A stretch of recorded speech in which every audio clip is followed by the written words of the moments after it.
నాగేశ్వర గారి ఎవడే సుబ్రహ్మణ్యం తర్వాత మహానటి 2 సినిమాలు చూశాను. మహానటి మాత్రం నాకు విపరీతంగా నచ్చిన సినిమా.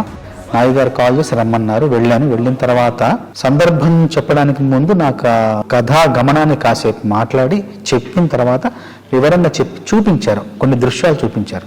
ఆ ఊరిని చూపిస్తూ కాశీలో జరిగే పరిణామాలు కావచ్చు, జరిగే మార్పులు కావచ్చు, జరిగే ఆ జీవన విధానాన్ని అంతా కళ్ళగట్టినట్టు చూపించారు. నాయి గారు కూడా స్పష్టంగా చెప్పారు ఏం కావాలి, ఆ సందర్భం యొక్క ఉద్దేశం ఏంటి, ఆ సందర్భంలో తను ఏం చెప్పాలనుకున్నారనేది చాలా స్పష్టంగా చెప్పారు. చెప్పిన తర్వాత నేను ఆ దృశ్యాన్ని మనసులో పెట్టుకుని వెళ్ళాను. వెళ్ళి ఒక 3 రోజులు శ్రమించి ఆ మొదటి 3 వాక్యాలు ఏదైతే క్లిష్టంగా ఉన్నాయో అది కేవలం ఒక గంట సమయంలో మొత్తం రాసేసి, మిగతా పాట ఇంకొక అరగంటలో రాసేసి మొత్తం 1.5 2 గంటల పాట మొత్తం పూర్తి చేశాను. ఆయన వెళ్ళి కలిసి పాట వినిపించాను.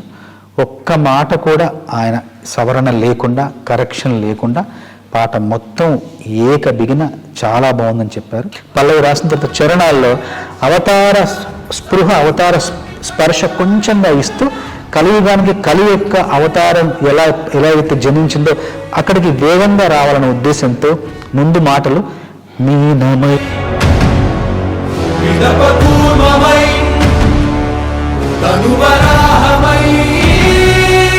మనకు సాయమై ఎన్నో అద్భుతాలు సృష్టించి మనం పుట్టినప్పటి నుండి చూడలేని, నా జీవితంలో నేను పుట్టినప్పటి నుండి నేను సినిమాల్లో చూడలేని ఎన్నో అద్భుతాలు, ఎన్నో విచిత్రాలు ఈ సినిమాలో చూసే అవకాశం ఈ సినిమా ద్వారా నాకు లభించింది. నాకింత గొప్ప అవకాశాన్ని ఇచ్చిన నాగి గారికి, స్వప్న గారికి, దత్ గారికి మనస్ఫూర్తిగా ధన్యవాదాలు తెలియజేస్తున్నాను.